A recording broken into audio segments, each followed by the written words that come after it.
¿Qué tal? Buenas noches. Primero que todo, gracias por haber ingresado a la presente reunión, chicos. Hoy tenemos el gusto de estar nuevamente aquí con Juan, quien nos va a explicar un poco sobre esta parte importante asociada al sistema nervioso, ¿no? La gama específica de todo lo que corresponde a lo autónomo, lo involuntario, el sistema nervioso autónomo. Un gusto nuevamente estar contigo, Juan. Estamos muy felices de poder contar con vos. Y de parte del equipo agradecemos tu participación y dedicación para esta nueva ponencia. Te doy el Hola, pase. ¿qué tal? Muchas gracias. A ti. Bueno. El día de hoy, yo soy Juan Diego Márquez, soy estudiante de medicina de la UPC. Ahorita estoy empezando el tercer año. Y el día de hoy, un poquito, les voy a hablar acerca del sistema nervioso autónomo. Este es bastante importante, lo van a ver bastante a lo largo de toda su vida, sobre todo en el personal en el servicio del sistema de salud. Y es muy importante saber sus especificaciones, sus diferencias y cómo funciona, porque este también va a estar relacionado mucho a, por ejemplo, al mundo de la farmacología. Entonces es un sistema interesante, puede a veces ser un poquito complicado, pero vamos a empezar a verlo. Ok, hoy día vamos a hablar de 5 temas puntuales. Vamos a recordar un poquito la distribución del sistema nervioso como tal. Vamos a pasar también a hablar un poco de cómo se involucran las neuronas que participan dentro de este sistema. Después, 3 y 4 ya va a ser hablar un poquito de lo que es la división puntual del mismo sistema nervioso autónomo en sus divisiones simpático y parasimpático. Y finalmente vamos a hablar de lo que vienen a ser las acciones de este mismo sistema y cómo se dividen. Muy bien, vamos a empezar recordando lo que viene a ser la división del sistema nervioso central, del sistema nervioso en general. Vamos a observar que este se va a dividir principalmente en sistema nervioso central y después el que viene a ser ya el sistema nervioso periférico. Este sistema nervioso central va a estar, va a estar formado por el cerebro. En este caso sería el encéfalo y el tronco encefálico, y también la médula espinal, que se continúa directamente por debajo de este. ¿Ya? La forma, como yo lo recuerdo y siento que es un poco fácil de recordar, es todo aquello que lo cubre directamente una estructura ósea es parte del sistema nervioso central. Entonces, por ejemplo, vamos a observar que el cerebro, o bueno, el encéfalo y el tronco encefálico va a estar cubierto por lo que es el cráneo directamente, y la médula espinal va a estar cubierta por las vértebras, ¿no? Entonces, esos van a formar el sistema nervioso central. Y el sistema nervioso periférico, vamos a ver que ya tiene una división un poquito más amplia, ¿sí? En estos vamos a ver todo lo que son los nervios periféricos, ¿ya? Que van a ser motores y o sensoriales. Y ya después, en este sistema nervioso periférico, lo vamos a pasar a dividir en lo que vienen a ser 2, ¿ya? En un ratito voy a hacer una especificación porque hay personas que a veces lo dividen en 3, pero por ahora lo vamos a dividir en 2 porque también a veces así lo pueden leer si es que lo encuentran en algún texto, ¿ya?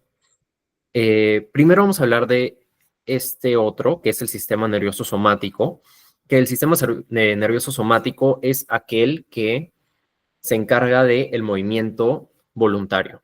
Entonces, este sistema nervioso, que van a ser nuestros nervios periféricos, tanto eferentes o motores, y los aferentes o sensitivos, van a encargarse de ir hacia lo que viene a ser, por ejemplo, la piel, los tendones y principalmente el músculo esquelético. Entonces, siempre que nosotros pensemos en realizar algún movimiento voluntario, por ejemplo, levantar la mano o mover el hombro, correr para mover las piernas, todo ese tipo de acciones van a venir de lo que es el sistema nervioso somático, ¿ya? El somático quiere decir que es voluntario. Así también lo podemos recordar que es voluntario. Y ahora el que vamos a hablar nosotros hoy día es el sistema nervioso autónomo. Si es que en algún momento lo leen de otra manera, al sistema nervioso autónomo también se le dice vegetativo, ¿ya? A veces le dicen sistema nervioso autónomo, sistema nervioso vegetativo. Y este va a ser involuntario. Y vamos a ver que se puede dividir en 2 ramas o a veces también le añaden una tercera, ¿ya? Que es justo el que estamos haciendo el paréntesis. vamos a tener esta división, que es la división simpática del sistema nervioso autónomo, y también vamos a tener la división parasimpática del sistema nervioso autónomo. Ambas pertenecen al sistema nervioso autónomo, pero se van a dividir y van a tener algunas pequeñas diferencias, ¿ya? Ahora, hay veces en donde a este sistema nervioso autónomo o a este grupo del autónomo y el somático también se le añade lo que es el sistema nervioso entérico. Al llamarse, bueno, por el nombre sistema nervioso entérico, hace referencia a que este es un sistema nervioso que se va a encargar del tracto gastrointestinal. Exclusivamente lo vamos a encontrar en el tracto gastrointestinal y va a tener otro tipo de regulación, pero que también es autónoma o autonómica, es decir, es involuntario. Nosotros no lo controlamos, pero igual se encuentra en el cuerpo por si es que en algún momento lo leen en algún texto. Pero el día de hoy nosotros nos vamos a enfocar en este sistema nervioso autónomo de acá y sus divisiones simpática y parasimpática. Ahora, pasando al segundo tema, vamos a hablar un poquito de las estructuras eferentes, es decir, que realizan acciones o motoras en lo que es nuestro sistema nervioso autónomo, especialmente lo que van a venir a ser las neuronas que están involucradas en el movimiento de este. Muy bien, acá vamos a ver que se encuentra el sistema nervioso, ¿sí? Acá está representado de esta manera. Y vamos a ver que en nuestro sistema nervioso autónomo, al ser motor, este va a estar conformado por dos neuronas, ¿sí? Vamos a tener nuestra región o nuestra neurona preganglionar, que es esta que se ve hasta acá, y después tenemos la porción postganglionar, haciendo referencia a que hay un ganglio en lo que es el medio de estas dos regiones, y finalmente esta neurona postganglionar va a realizar su efecto en este caso, el músculo liso, o en donde sea que se va a buscar que se realice el efecto. Para explicarlo un poquito mejor, acá tengo otros gráficos, que esto es para explicar de manera general, pero ya a medida que avancemos con la clase y expliquemos la diferencia entre simpático y parasimpático, se va a poder entender un poquito mejor, y voy a volver a este slide para poder explicar y ver si es que se entiende un poco mejor.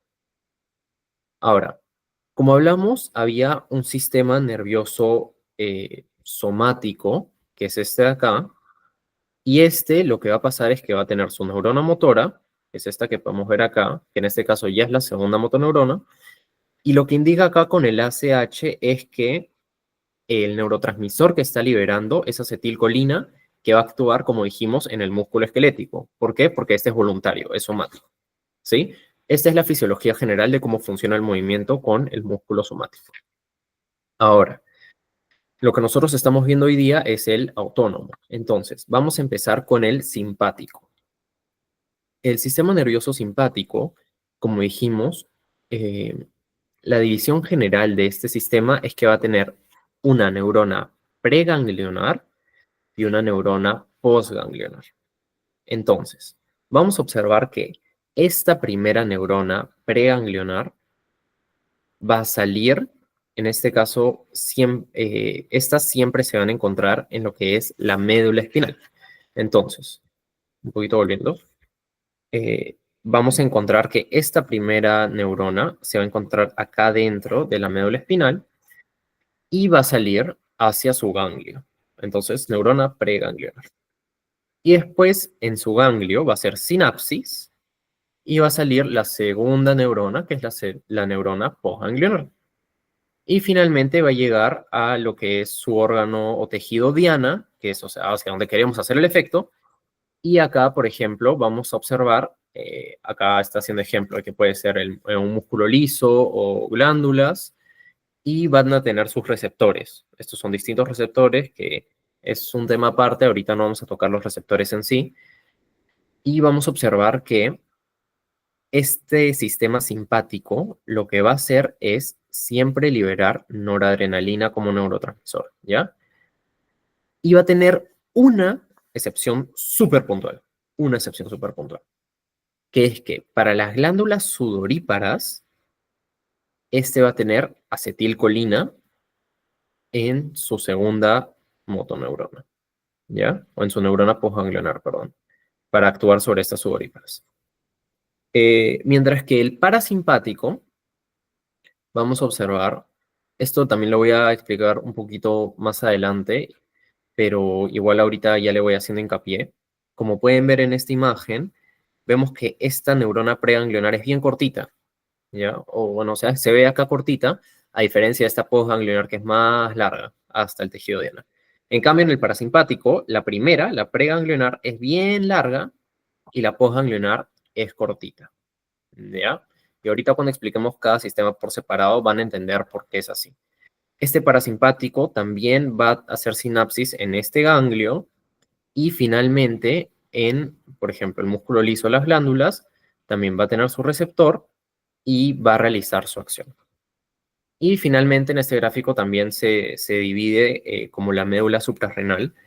Esta actividad sobre la médula suprarrenal también va a ser parte de este sistema simpático, entonces hay que asociarlo con la actividad del sistema nervioso simpático.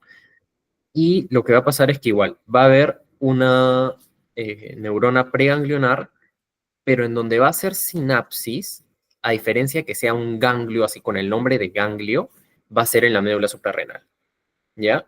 Y esta, en vez de llevar así como una neurona su neurotransmisor hasta el lugar en donde va a actuar, lo que va a hacer es liberar neurotransmisores, en este caso adrenalina y noradrenalina, que van a viajar a través de los vasos sanguíneos y van a llegar hasta su órgano, en donde van a realizar el efecto, ¿ya? Entonces, aquí podemos observarlo un poquito mejor. Ven que este habla solo del parasimpático. Entonces, podemos ver que estos se van a encontrar en la médula espinal.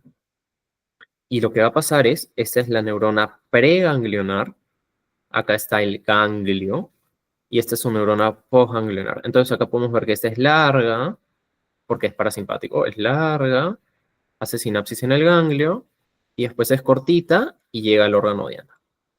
¿Ya?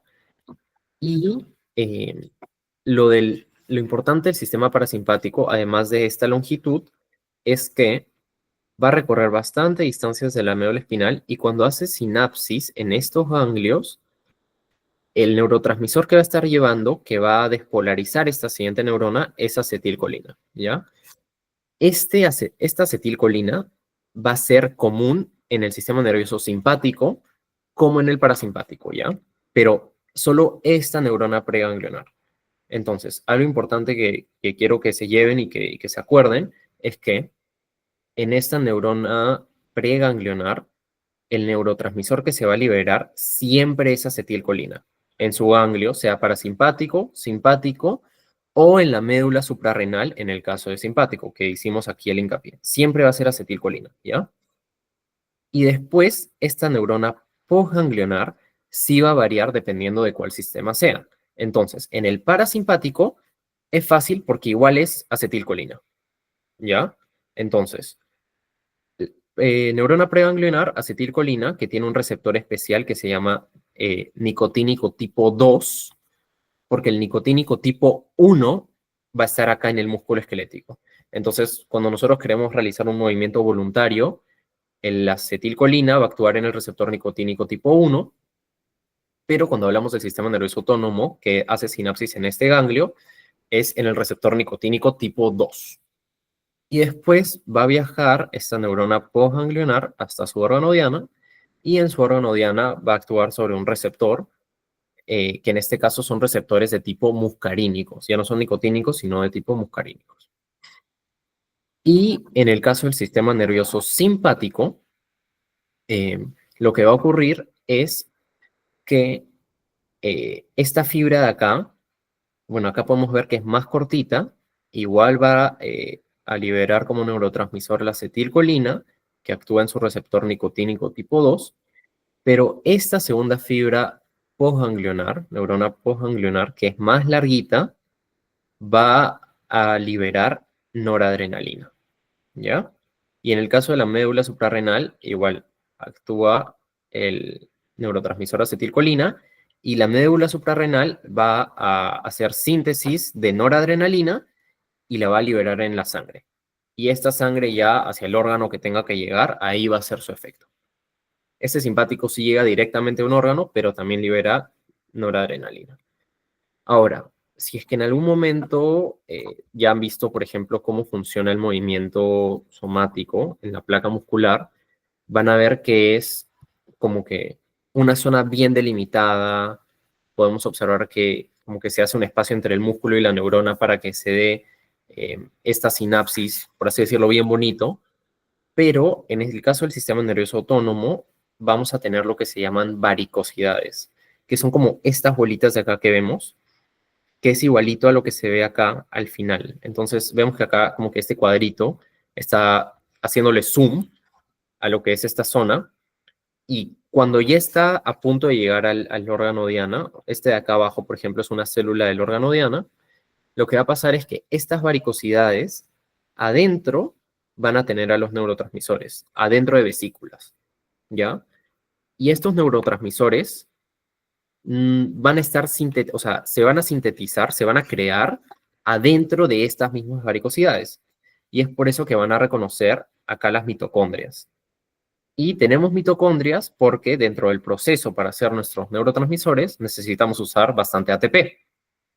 Entonces tenemos a nuestras mitocondrias que nos ayudan a generar ATP para poder sintetizar estos neurotransmisores. Y una vez que se realiza toda la sinapsis, en estas varicosidades se van a liberar los neurotransmisores, las vesículas se van a unir acá a la membrana celular y van a liberar los neurotransmisores para que actúen con sus receptores y se realice el efecto deseado. ¿Ya? Ahora sí vamos a hablar específicamente del sistema nervioso autónomo del tipo simpático. Recuerden, si en algún momento tienen alguna duda, pueden, no sé, abrir su micrófono y hablar, o si quieren escribir en el chat y ahí yo reviso y puedo volver y explicar otra vez. Ahora, el sistema nervioso... ¿no? Ya. Ahora, el sistema nervioso autónomo de tipo simpático va también a recibir un nombre debido a su distribución. Vamos a observar que este sistema nervioso autónomo simpático se le va a denominar en una disposición tóraco-lumbar. Y se le dice tóraco-lumbar porque sus neuronas simpáticas se van a encontrar entre las vértebras torácicas y las vértebras lumbares. Más específicamente, desde la altura de T1, acá podemos ver, hasta L3. Entonces, este va a tener una disposición tóraco-lumbar, ¿ya? Y como les había comentado de que hacían sinapsis en un ganglio, estos ganglios van a ser de dos tipos. Vamos a tener unos ganglios que se van a denominar ganglios paravertebrales, que son estos de acá de los costados que podemos ver. Ganglios paravertebrales porque están a los costados de las vértebras. O también tenemos a los llamados ganglios prevertebrales o preaórticos, porque se encuentran por delante de las vértebras, pero de manera más específica, por delante de la misma arteria aorta que recorremos que va desde el corazón, tiene su región torácica y tiene su región abdominal, ¿ya? Entonces, estos ganglios vemos que están relativamente cerca a lo que es la médula espinal desde donde salen sus neuronas. Entonces, esta neurona de acá va a salir de la médula espinal y va a hacer sinapsis en un ganglio. Puede ser, por ejemplo, un ganglio de la cadena paravertebral o del tronco, porque también se le dice el tronco simpático, porque estamos hablando del sistema nervioso simpático. O lo que puede hacer es sinapsis en su ganglio prevertebral o preaórtico, ¿sí? Y va a recorrer una distancia relativamente corta. O sea, podemos observar que está así cortito, como les comenté que estaba cerca, y después este que vaya hasta su órgano efector, este sí ya va a ser una distancia un poco más larga, ¿ya? Y los neurotransmisores que se van a utilizar son la noradrenalina y la acetilcolina. Como les había comentado, primero es la acetilcolina en todos y después este es específicamente noradrenalina. ¿Ya? Ahora, ¿qué es lo importante del sistema nervioso simpático? ¿Cuándo se va a activar? ¿En qué momento vamos a ver que se utiliza? Todas esas preguntas. Bueno, el sistema nervioso simpático, en lo que está implicado son las funciones o actividades de lucha o huida. Entonces, Imaginemos una situación en donde el cuerpo, la persona se siente amenazada.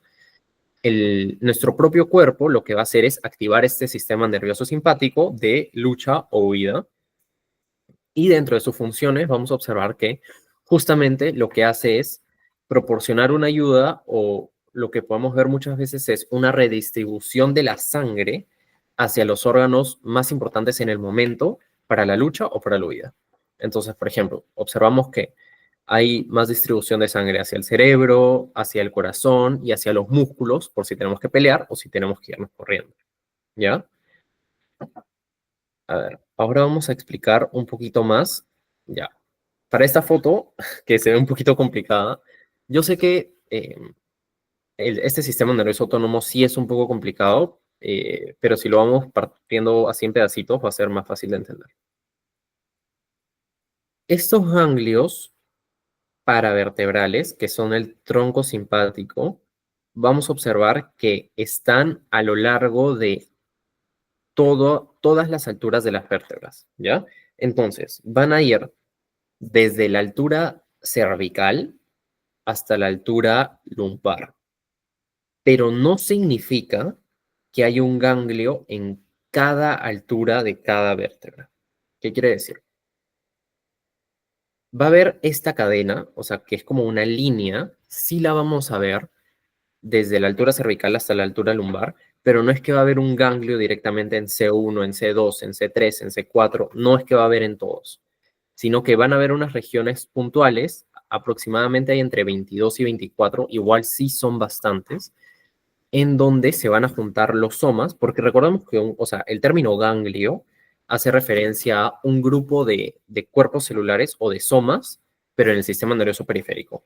Porque cuando hablemos del sistema nervioso central, no le decimos ganglio, le decimos núcleo. Entonces, lo que pasa es que estos van a encontrarse a lo largo de todas las vértebras, pero no en todos lados van a haber ganglios. Y después estos que se denominan ganglios prevertebrales o preaórticos son un conjunto de ganglios súper puntuales, ¿ya? Para que lo sepan bien, en verdad, de nombres solo son 4. Tenemos a nuestro ganglio celíaco, que ya un poquito más adelante vamos a explicar su funcionalidad. Vamos a tener a los ganglios que se les denomina aórtico-renales, y después vamos a tener al ganglio mesentérico superior y al ganglio mesentérico inferior, ¿ya? Y ahora sí, con esta información que les he dicho, vamos a pasar a la siguiente imagen. Esta imagen es, bueno, es un aplicativo que, o sea, decidí ponerla porque a mí también, o sea, yo me acuerdo cuando aprendí, porque en verdad sigo aprendiendo el sistema, se me complicó bastante entender cómo funcionaba. Pero siento que esta foto los va a ayudar a entender bastante mejor a qué es a lo que me estoy refiriendo. Entonces, esta de acá, toda esta rama roja gorda que vemos, es la arteria aorta, ¿ya? Y la arteria aorta, que les comenté que iba desde la región del tórax hasta la región lumbar, perdón, y pasaba por la región abdominal, van a salir distintas ramas que van a irrigar distintas partes del cuerpo. Dentro de 3 ramas bien importantes de la arteria aorta son esta de acá arriba, que es eh, el tronco celíaco, este de acá. Después, esta que se denomina arteria mesentérica superior, y esta de acá abajo que se denomina arteria mesentérica inferior.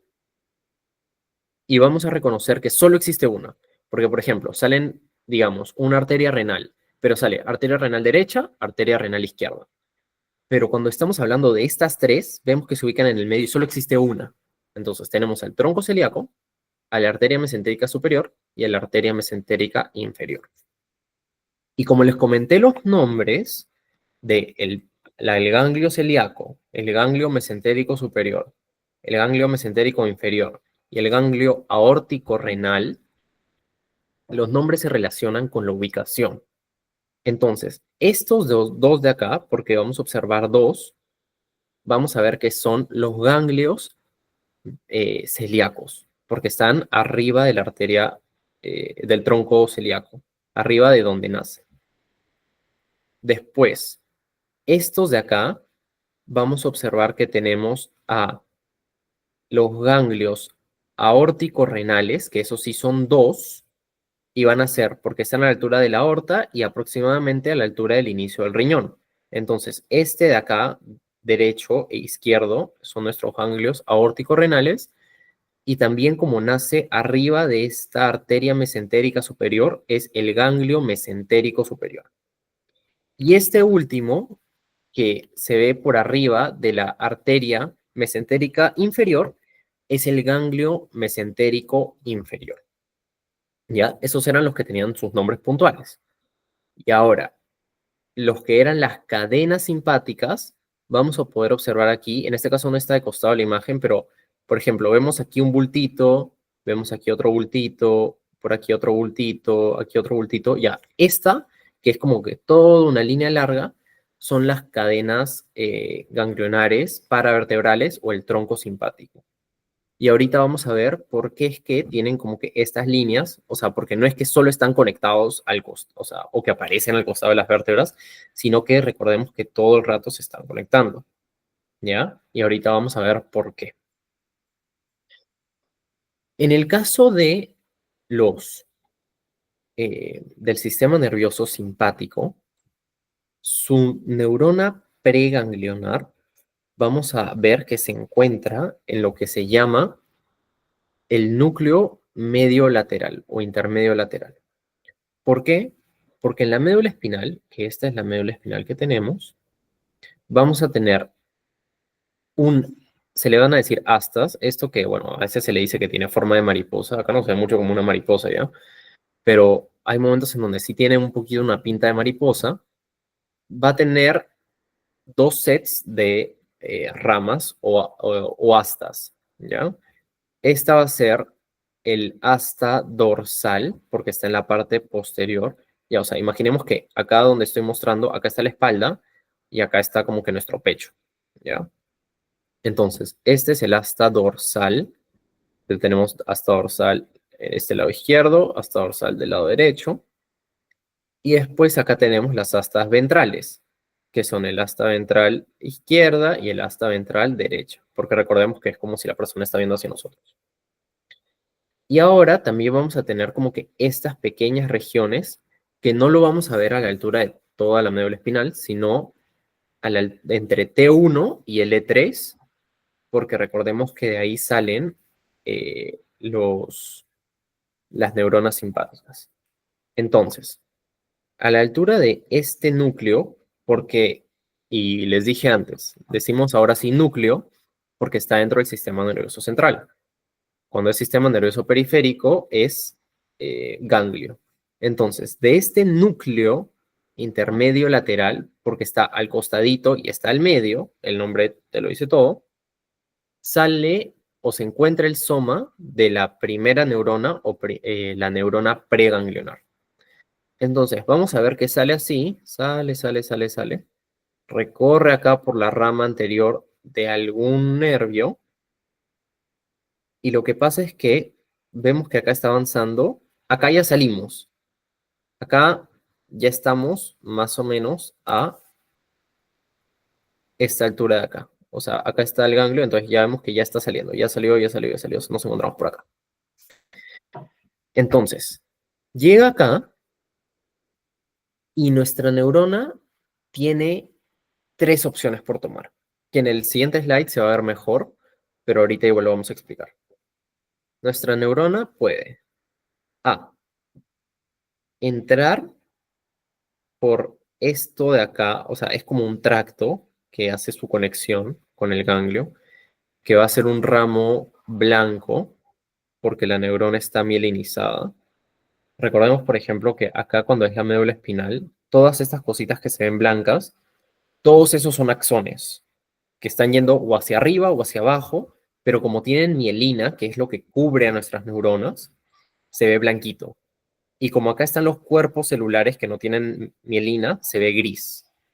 Entonces, este ramo de acá, por donde salió nuestra primera neurona, la preganglionar, va a ir por este ramo blanco y puede hacer sinapsis a esta altura.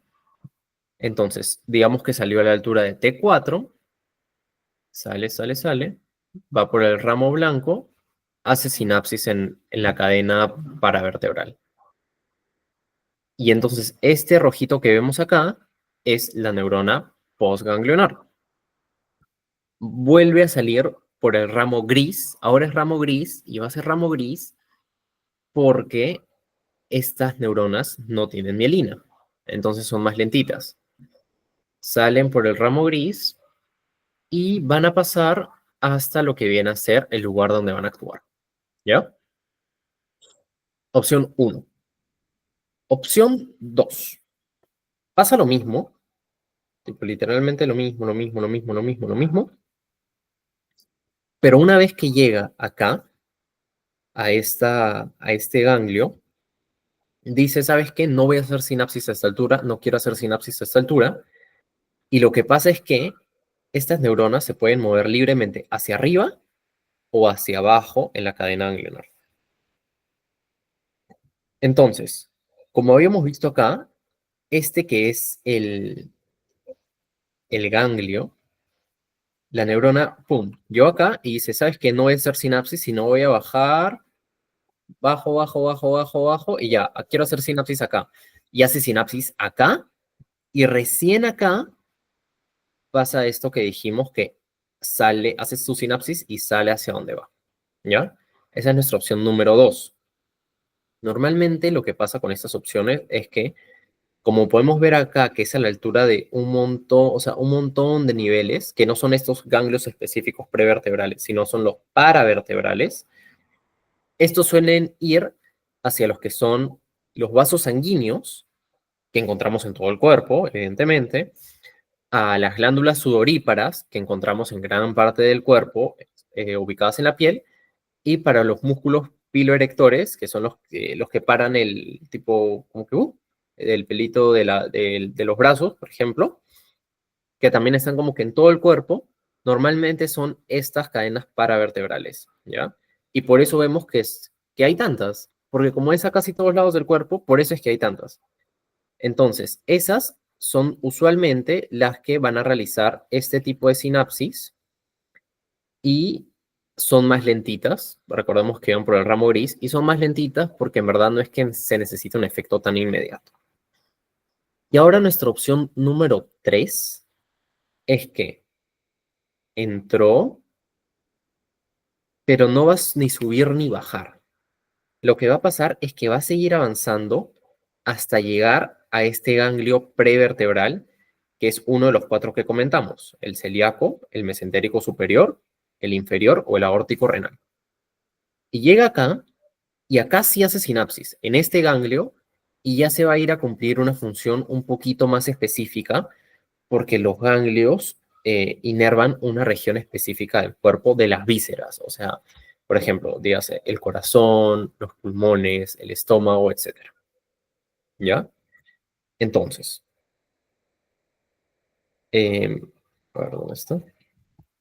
Entonces, eso sería lo que es el sistema nervioso simpático. Esas son las acciones que va a realizar. Recordemos, tres.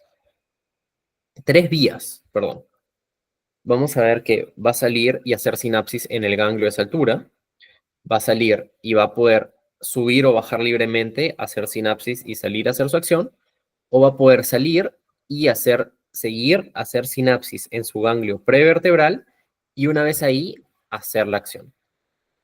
Y estos ganglios prevertebrales reciben sus nombres porque en el desarrollo o sea, antes de nacer, en el desarrollo embriológico, normalmente hay una arteria específica, en este caso el tronco celíaco, la arteria mesentérica superior o la arteria mesentérica inferior, que va a irrigar cierta zona del tracto gastrointestinal, dependiendo de qué parte del cuerpo se haya originado. Evidentemente no vamos a hablar de eso ahorita, porque ya es otro tema, o sea, otro sistema y también otro tema puntual que es la embriología, pero para que un poquito sepan por qué cada ganglio inerva cada zona, en este caso el tracto gastrointestinal. Ahora vamos a pasar a hablar del sistema nervioso parasimpático. Lo bueno del sistema nervioso parasimpático es que es un poquito más fácil que el sistema nervioso simpático. O sea, lo que les acabo de comentar es la parte ya más densa de todo este sistema nervioso autónomo. Entonces, vamos a hablar ahora del sistema nervioso parasimpático. El sistema nervioso parasimpático, a diferencia del sistema nervioso simpático, lo que recibe es el nombre de disposición cráneo-sacro, porque va a tener neuronas parasimpáticas a nivel del cráneo y va a tener neuronas parasimpáticas a nivel sacro. Vamos a observar que van a haber algunos pares craneales que intervienen en esa región craneal, y a la altura sacra va a ser entre S2 y S4. Solo esos tres segmentos. Solo eso es parasimpático. Nada más. ¿Ya? Y ahora, las neuronas preganglionares van a nacer o acá en el mismo tronco encefálico. Acá podemos ver que esto es el tronco encefálico. O van a nacer a la altura de la médula espinal, a la altura sacra entre S2 y S4. ¿Ya? Esos van a ser los dos posibles nacimientos. Ahora, como hablamos antes,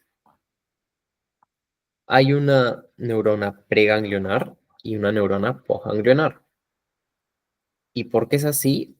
Porque existe un ganglio. Pero este ganglio, recordemos que, a diferencia del otro, el primer recorrido es súper largo. Largo, largo, largo, largo, largo. Y cuando hace sinapsis en su ganglio, esa segunda fibra, esa segunda neurona es cortita. Porque normalmente el ganglio se encuentra o súper cerca al órgano, bien cerquita, o se encuentra en la misma pared del órgano. Entonces, hace sinapsis ahí y, o sea, básicamente ya está al costado y hace su segunda sinapsis con el órgano en sí. ¿Ya? Y como comentamos al inicio, usa solo acetilcolina. Entonces, en la neurona preganglionar, acetilcolina, y en la neurona postganglionar, acetilcolina otra vez. Entonces es fácil de recordar por ese lado. Y para lo que va a funcionar, o en las funciones que vamos a encontrar que actúa el sistema nervioso parasimpático, es para la relajación. Se le dice, por ejemplo, relajación y digestión. Entonces, como dice el nombre, va a ayudar a la digestión, va a ayudar a que estemos más relajados, va a hacer que nuestro corazón lata más lento. Entonces tiene distintas funciones que van por esa línea. ¿Sí? Ahora, este sistema nervioso parasimpático va a tener, perdón, vamos a seguir en esta lámina, va a tener lo que vienen a ser la actividad de 4 pares craneales y después su región sacra. A la altura del cráneo, los 4 pares craneales que van a estar involucrados, que también tienen actividad parasimpática, porque recordamos que justo la clase de la semana pasada, que yo también dicté, del tronco encefálico, y hablamos de las funciones generales, porque ya era una vista un poquito más general de lo que era el tronco encefálico y sus pares craneales. Estos 4 puntuales también van a tener actividad parasimpática. Entonces, por ejemplo, no solo los pares craneales pueden inervar estructuras que nosotros sí podemos mover o que nosotros podemos realizar voluntariamente, sino también van a tener ciertas actividades parasimpáticas que son involuntarias. Estos 3 músculos estos 4 pares craneales que vamos a ver involucrados son el tercer par craneal, el séptimo par craneal, el noveno y finalmente el décimo. ¿Ya? Esos son los 4 que tenemos. Y vamos a observar que existen 4 ganglios para lo que son estos 5 pares craneales. ¿Por qué? Recordemos que, como les había dicho, que normalmente nosotros lo que usábamos para ver de cuál nacía cuál era, dividíamos en 4 lo que era el tronco encefálico. Entonces, la primera porción del tronco encefálico, que es el mesencéfalo, nacían los primeros 4 pares craneales. Y como decimos que el tercer par craneal está involucrado, este nace desde el mesencéfalo. Y va a tener un núcleo que se va a denominar el núcleo de Enger-Westphal, que va a ser, acá van a ser la neurona preganglionar. Estos ya son nombrecitos, ¿ya? O sea, esto es terminología, no se tienen que saber, al menos ahorita, no sé en qué momento de esos estudios estén. A veces sí es bueno saberlo, pero ahorita lo que me importa es que entiendan desde dónde nace y hacia dónde va. Entonces, nace de este núcleo que recibe un nombre propio, que es el núcleo de Enger-Westphal, tiene su fibra preganglionar, hace sinapsis en su ganglio, que se llama el ganglio ciliar, y después va a llegar hasta lo que es el ojo. Y a lo que va a ayudar es a contraer la pupila. ¿Para qué nos va a servir contraer la pupila? Por ejemplo, cuando queremos leer de cerca. Entonces, digamos que yo agarras una hoja, la acerco a mi cara y vas a ver normalmente que tu ojo se hace un poco más chiquito, porque la actividad parasimpática que queremos realizar en ese momento es leer algo que está cerca. Entonces hacemos miosis y sirve para leer. Ahora, a la altura de la protuberancia o puente de Barolio van a ser el séptimo par craneal. Ahora, este séptimo par craneal va a estar involucrado o sea, este séptimo par craneal va a tener 2 ganglios para él solito, porque va a inervar 2 estructuras diferentes. Vamos a tener que sale o sea, va a tener opción A, por así decirlo, opción A, tiene su núcleo lacrimal, acá está su neurona, el soma es su neurona preganglionar, va a pasar por acá, hace sinapsis en el ganglio con su neurona postganglionar, en el ganglio pterigopalatino, así se llama, y finalmente va a llegar a lo que son las glándulas nasales y las lacrimales. Entonces, por ejemplo, este va a ayudar a que se generen las lágrimas a la hora de llorar. Mientras que tiene su otro núcleo, que se denomina el núcleo salival superior, que acá está su neurona preganglionar, sale, hace sinapsis en el ganglio submandibular, y este nombre es conveniente porque lo que hace es, su neurona postganglionar llega hasta las glándulas sublinguales y submandibulares, que son 2 de las 3 glándulas salivales mayores que tenemos. Entonces, para lo que va a ayudar es para la salivación. Entonces, por ejemplo, cuando vemos comida o algo rico, como eso que decimos todo entra por el ojo, sí es cierto que las cosas entran por el ojo y a veces empezamos a salivar y es una acción parasimpática. ¿Sí? Y ahora finalmente, esta región del bulbo, el bulbo raquídeo, vamos a tener primero el núcleo salival inferior, porque como hablamos antes, el núcleo salival superior, normalmente cuando hay un superior, hay un inferior. Entonces, este núcleo salival inferior, que es del noveno par craneal, lo que va a hacer es neurona preganglionar, sinapsis en el ganglio óptico, así se llama, neurona postganglionar, y va a inervar la glándula parótida, que es la tercera glándula mayor, y lo que hace también es ayuda en la salivación. Entonces, este séptimo y noveno, en conjunto, vamos a observar que van a estar encargados de lo que es la salivación. ¿Sí?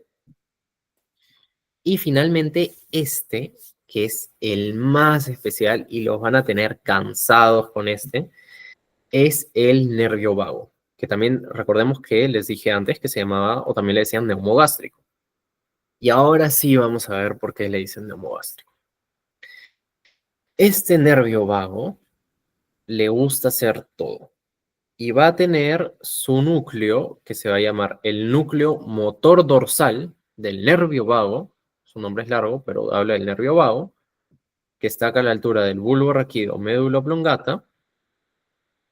Y vamos a ver que a diferencia de estos, no es como que no tiene un ganglio directo en donde hace la actividad, sino que sale y como tiene actividad en tantas estructuras del cuerpo, normalmente donde se encuentra esta este ganglio de donde va a salir la neurona postganglionar es súper cerca a la víscera. Entonces, digamos que acá está el corazón, entonces aquí al costadito está el ganglio y después ya se da la actividad. Todo el árbol bronquial, todos los bronquios, los pulmones, la tráquea. Está acá al costadito, entonces recorre así súper largo, este trayecto sí es bien largo, porque recordemos, o sea, sale desde nuestro cráneo y, por ejemplo, vamos a observar que tiene actividad hasta la altura del colon. Entonces, su trayecto sí es bien largo, a diferencia de otros, y acá al costadito del colon es en donde realiza su actividad, ¿sí? Entonces, vamos a observar que este inerva a distintas estructuras y ya en nuestra recta final, cuando hablemos de las funciones, vamos a ver más o menos qué actividades realiza. Y finalmente, esta región sacra, que les dijimos que era pequeñita, lo que va a pasar es que, como vimos antes que las neuronas son motoras, entonces salen por el asta ventral, lo que pasa es que siguen el trayecto de lo que son los nervios esplácnicos pélvicos. Como que van juntitos, las sensitivas con estas neuronas eferentes, perdón, las motoras de los nervios esplácnicos pélvicos con lo que son estas neuronas eferentes autonómicas. Y vamos a ver que van a tener, por ejemplo, actividad sobre todo donde es especialmente relevante es a nivel de la vejiga urinaria, a nivel de la vejiga y a nivel del el recto. Y bueno, también vamos a ver, por ejemplo, que inerva genitales masculinos. ¿Sí? Entonces vamos a hablar de cómo es el movimiento de este. O sea, ¿se acuerdan que les dije el simpático es el que tiene toda la vaina complicada, que le gusta subir, le gusta bajar, le gusta avanzar un poquito más, le gusta irse a la glándula suprarrenal, un montón de vainas? Ya. Este de acá es súper puntual. Núcleos parasimpáticos sacros, en este caso, o sea, estamos viendo la médula espinal y recordemos que a nivel de la médula solo está entre S2 y S4. Entonces, sale de acá, que también es la región medial, viaja a través del asta ventral, porque igual es motor, y lo que va a pasar es que llega a un ganglio que está cerca al órgano en donde va a realizar la actividad. Llega este ganglio llega el ganglio y fibra postganglionar cortita hace su actividad. Nada más. Súper simple esto. ¿Ya? Ahora. Ya. Esta era la que estaba buscando antes, perdón. Se me ha pasado este slide. Este pertenece al simpático, ¿ya? Entonces, como antes les había comentado que podía tener 3 acciones, acá se ven claritas sus 3 acciones. Está saliendo, pasa por el ramo comunicante blanco, hace sinapsis en su cadena paravertebral, sale por el ramo comunicante gris y tiene su acción. Ese es cuando se queda al mismo nivel. Acción 1. Acción 2. Termina en un nivel más alto o más bajo. Entonces, sale, decide subir o bajar, igual, llega, o sea, pero a esta altura, sí, a su misma altura, sí entra por el ramo comunicante blanco, ¿ya? Entra por el ramo comunicante blanco, digamos, a la altura de T1, decide bajar hasta, no sé, hasta T10, y acá hace sinapsis y ya sale por el ramo comunicante gris hacia lo que viene a ser la actividad que desea realizar. Y la última es que sale de acá, no hace sinapsis, no quiero hacer sinapsis, llego hasta mi ganglio prevertebral o la médula, la glándula suprarrenal, y ahí recién hago sinapsis. Y después salgo a hacer lo que me dé la gana. Estas neuronas prevertebrales, perdón, estos ganglios prevertebrales no tienen ramo comunicante gris. A diferencia de estas, de la cadena paravertebral, estas no tienen, ¿ya? Estos ya salen directamente por otra vía hacia lo que va a ser la actividad. Ya, esto eran las rutas de la vía simpática, que pensaba que me había olvidado, pero no, está acá. Me confundí de slide. Ya. Y con eso, ya finalizamos lo que es el sistema nervioso simpático y parasimpático respecto a su anatomía, respecto a su recorrido y en qué situaciones ocurre.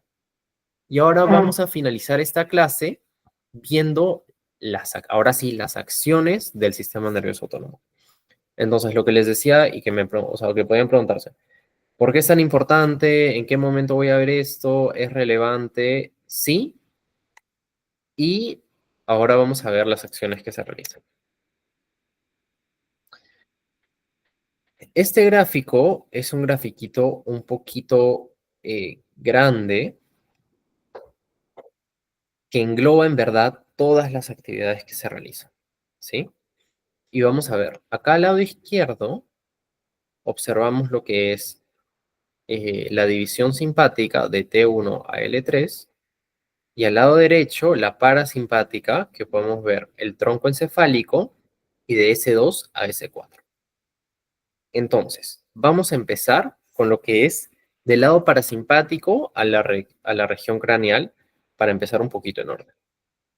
Entonces, como les dije, este nervio oculomotor, que es el tercero que nace de su núcleo de Edinger-Westphal, lo que va a hacer es miosis, o sea, constreñir la pupila. Este nervio facial, que es el séptimo par craneal, que les dije que tenía su ganglio pterigomandibular y el salival superior, lo que va a hacer es inervar y estimular la secreción de la glándula eh,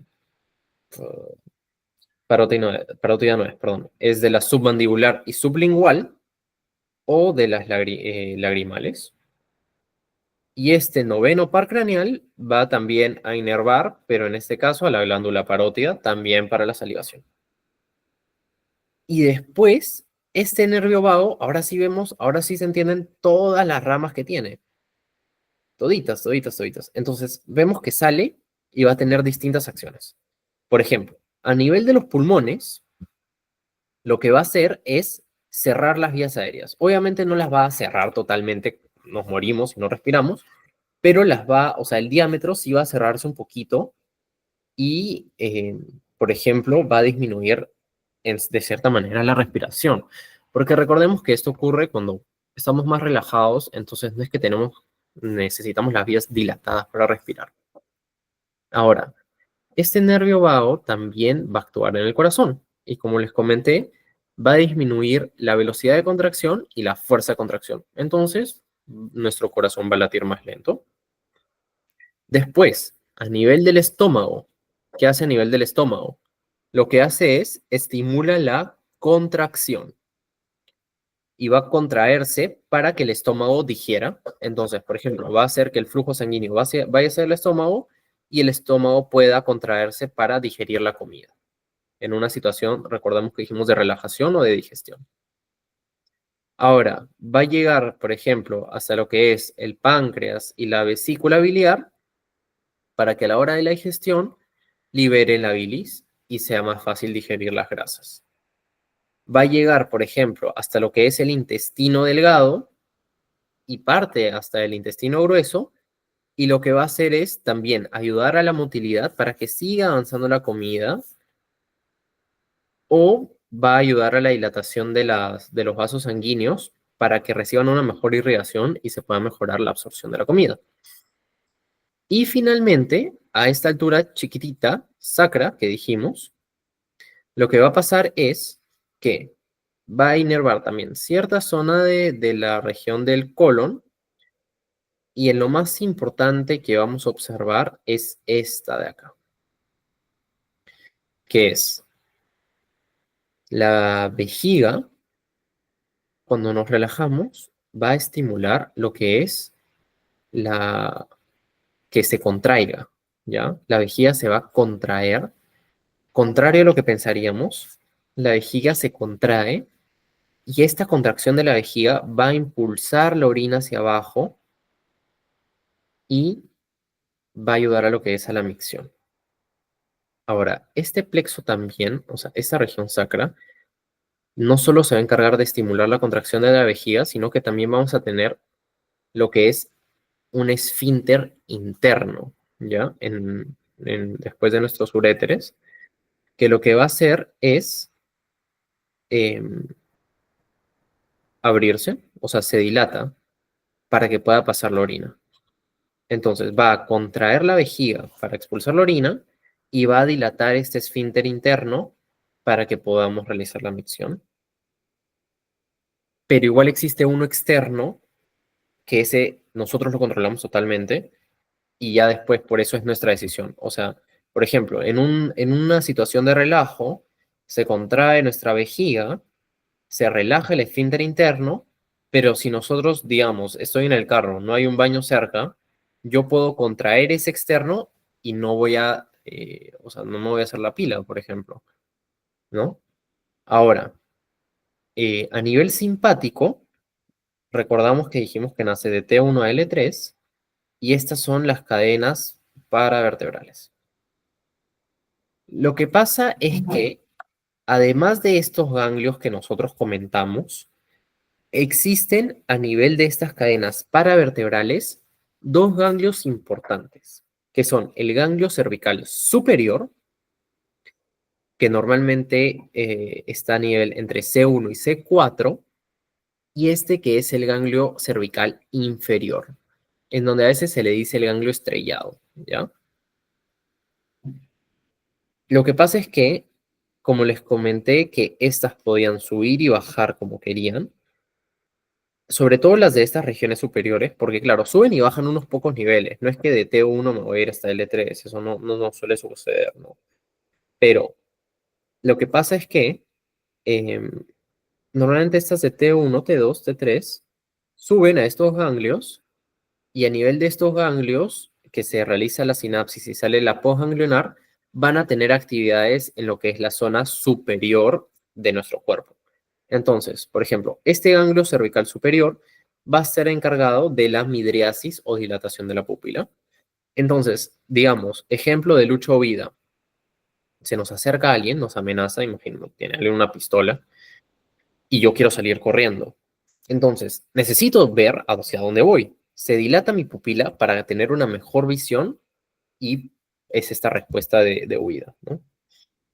Ahora, a la altura de este ganglio estrellado o cervical inferior, vamos a ver que este inerva todas nuestras glándulas de acá de la porción superior, las lagrimales y las tres mandibulares, tres salivales principales. Lo que va a hacer normalmente es inhibirla, pero hay veces en donde si es que ya hay restos, puede estimular la contracción y liberar eh, estas secreciones que se habían generado, ¿no? Ahora, observamos, por ejemplo, a nivel de T1, este va a ir hasta los pulmones y va a dilatar las vías aéreas. Este va a actuar en sus receptores beta 2. ¿Y cómo relacionamos esto clínicamente? O sea, ¿cómo es esto clínicamente relevante? Por ejemplo, las personas que tienen asma.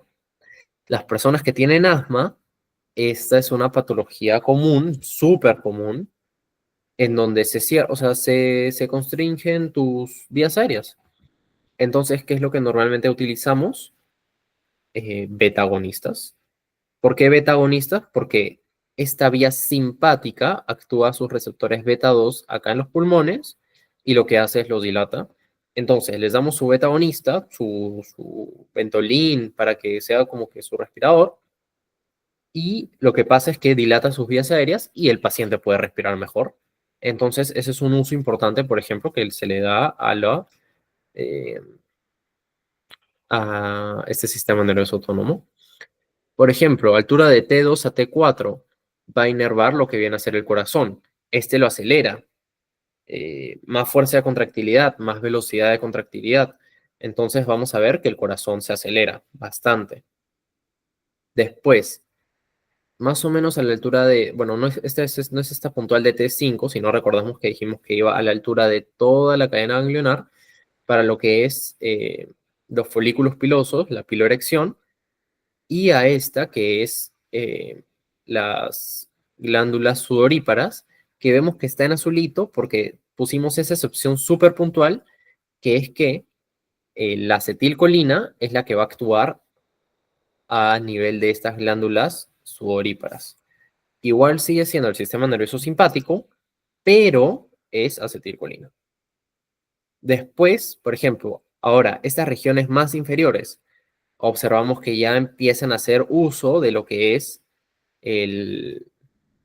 nuestros ganglios, por ejemplo. Entonces, estas de acá, bastante de la porción se va hasta el ganglio celíaco. En este ganglio celíaco vamos a observar, por ejemplo, que inhibe la digestión del estómago, estimula la liberación de glucosa y la producción en el hígado. Por ejemplo, también actúa a lo que es el nivel del páncreas o de lo que es el intestino para inhibir o disminuir el diámetro de nuestros vasos sanguíneos. Entonces, de cierta manera, inhibe la absorción y la digestión porque no es lo relevante en el momento. También, por ejemplo, tenemos acá nuestro ganglio mesentérico superior, que también va a actuar a este nivel, sobre todo el colon y el intestino delgado. Podemos observar también, por ejemplo, que actúa acá, normalmente esto es entre T5 y T9, que actúa en nuestras glándulas suprarrenales para la liberación de adrenalina y noradrenalina hacia nuestros vasos sanguíneos. Y estas regiones más, o sea, ya las últimas, a nivel lumbar, vemos que inerva este ganglio mesentérico inferior, que es el que también va a actuar a diferencia contraria en lo que es la vejiga. Esta va a contraer la vejiga para que no se impulse la orina y, no, perdón, va a relajar la vejiga y también va a contraer el esfínter interno, ¿sí? Y eso sería un poquito un resumen de todas las acciones que se realizan en el cuerpo y con eso ya pasaríamos a lo que es mostrar las referencias bibliográficas que se utilizaron en esta clase y terminar la clase, que espero que se haya entendido todo y bueno, eso sería toda la clase del día de hoy. Muchas gracias, Juan. Una excelente ponencia. Hemos entendido cómo el sistema nervioso autónomo tiene una función fundamental, ¿no? A nivel de todo lo que corresponde al mismo sistema, ¿no? Y sus diferencias, sus receptores, sus vías de transmisión, que también son diferentes en cada una de estas, y cómo hay diferentes signos, ¿no? Que nos permite identificar de acuerdo a cuál es el predominante. Estuvo excelente. Muchas gracias también al Comité Permanente Académico por permitirnos conectar contigo. Es todo un gusto. Y nada, chicos, ¿tienen alguna pregunta que quisieran hacerle a Juan antes de finalizar la sesión? Oh, claro. Excelente. ¿Qué dice Juan? Nuevamente, muchas gracias. Nos encantó mucho tu ponencia. En breve vamos a subirla a la plataforma, lo vamos a etiquetar y esperamos que esta exposición y esta información les sea muy útil a nuestros colegas y compañeros menores. Muchas gracias por recibirme. Buenas noches a todos. Buenas noches. Gracias, buenas noches.